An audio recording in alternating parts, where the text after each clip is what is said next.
Ufunuo sura ya 9 na mstari wa Ufunuo sura ya 9 mstari wa 14.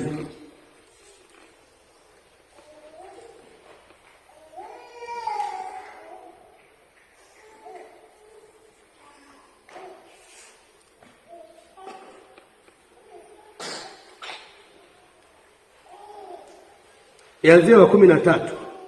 Malaika wa sita akapiga baragumu, nikasikia sauti moja iliyotoka katika zile pembe za madhabahu ya dhahabu iliyo mbele ya Mungu, ikimwambia yule malaika wa sita aliyekuwa na baragumu, wafungue hao malaika wanne waliofungwa kwenye mto mkubwa Frati.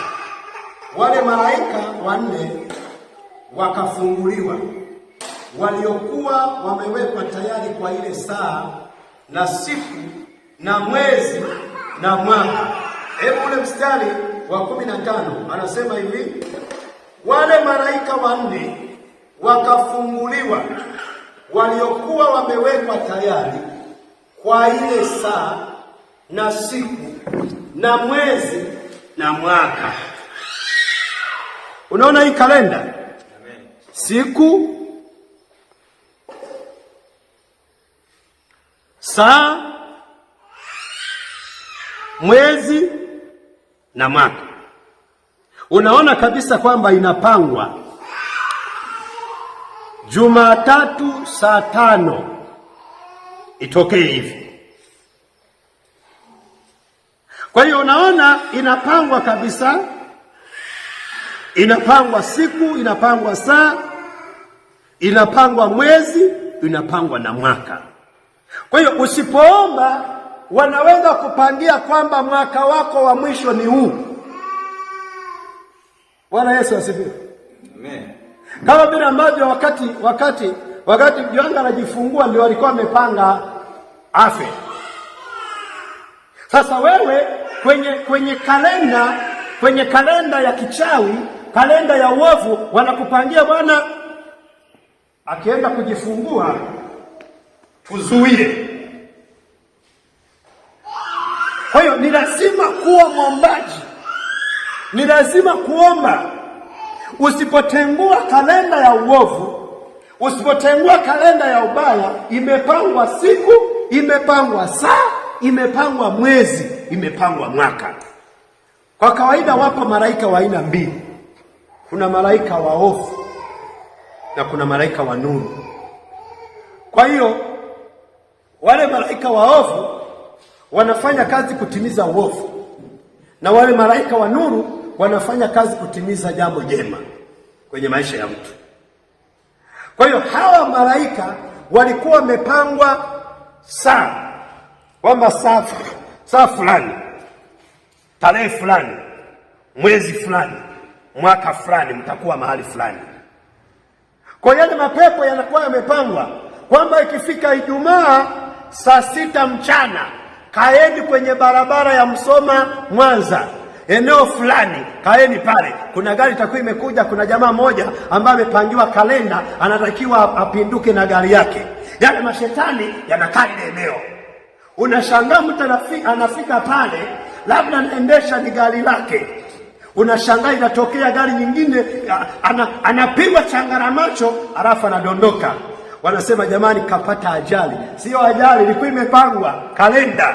Na ukujua namna ya kutengua kalenda, ni lazima tutengue kalenda kwenye ulimwengu wa roho. Kalenda za uchawi, kalenda za magonjwa, kalenda za ajali, kalenda za vifo vya mapema, tuzitengue kwa jina la Yesu. Amen. Amen, amen. Kwa hiyo usipotengua ile kalenda, ndio itatimia. Kwa hiyo kalenda ya uovu huwa inapangwa. Kalenda ya uovu inapangwa, inatengenezwa. Inapotengenezwa ile kalenda, inakuwa sasa inasubiri muda, kwamba wanasema mchungaji fulani anatakiwa afe mwaka huu au mwaka kesho au mwaka fulani. Mwinjilisti fulani anatakiwa afe.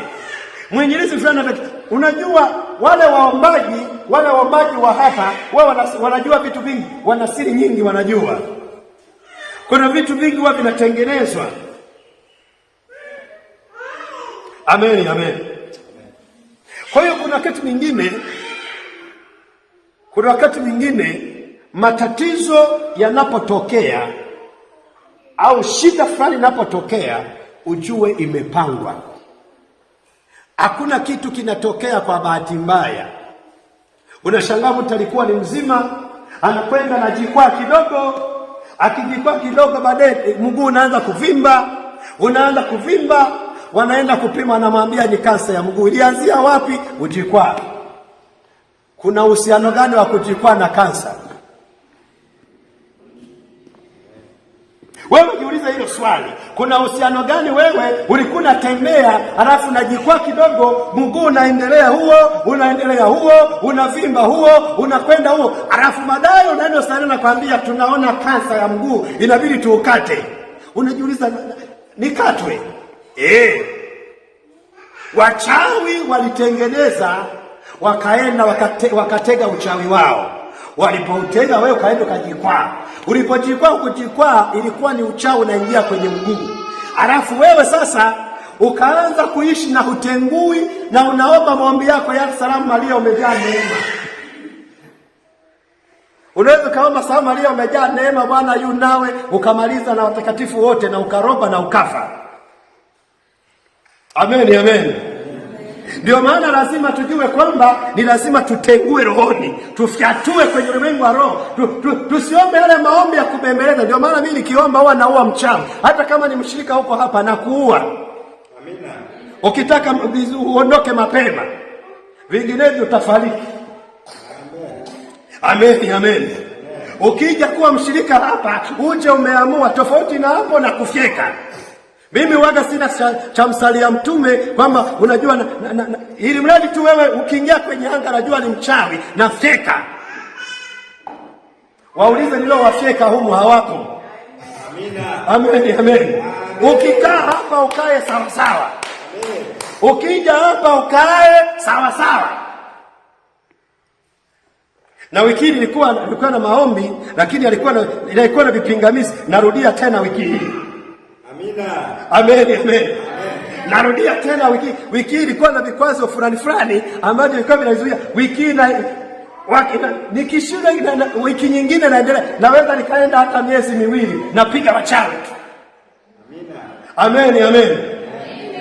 Hawanilogi, hawaniui, lazima kieleweke. Amen. Kwa hiyo sasa wewe ni lazima ujue.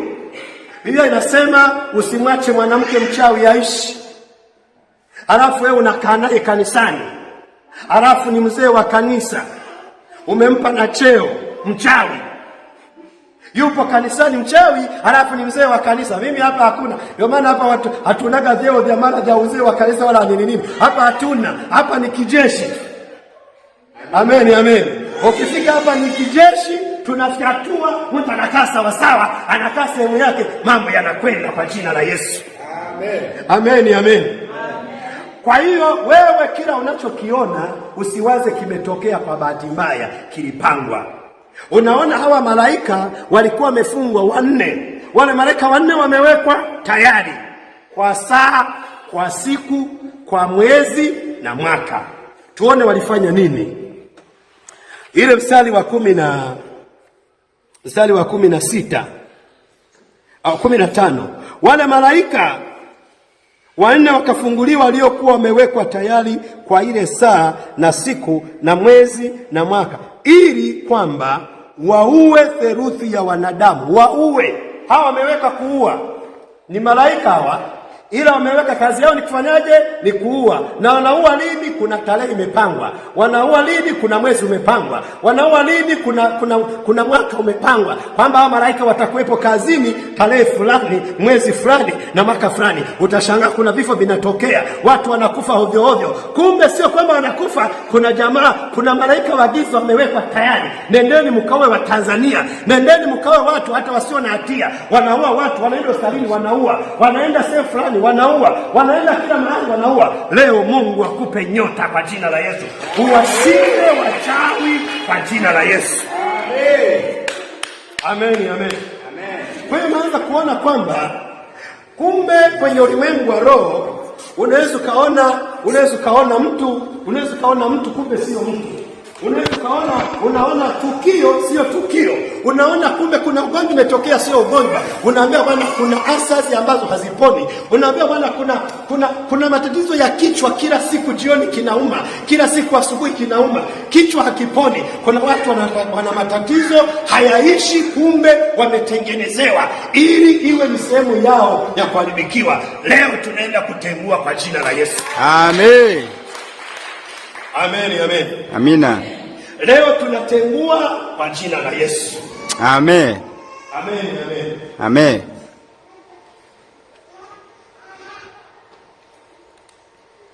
Kwa hiyo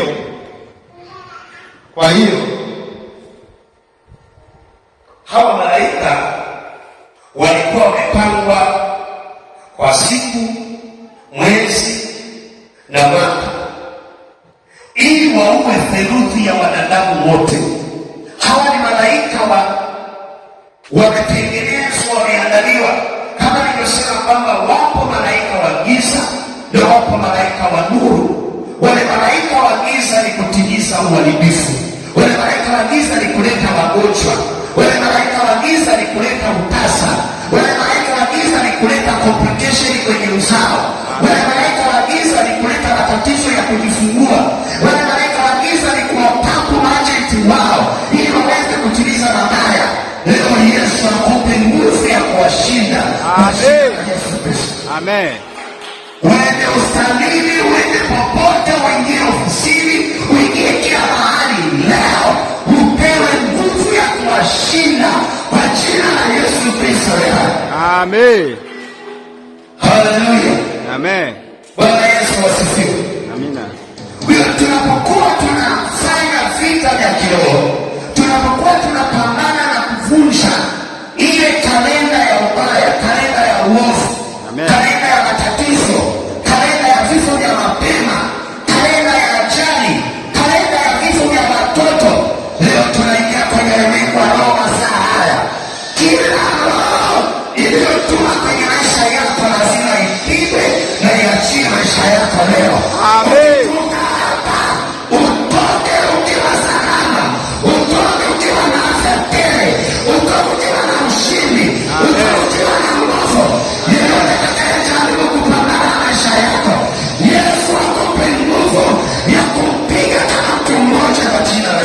Amen.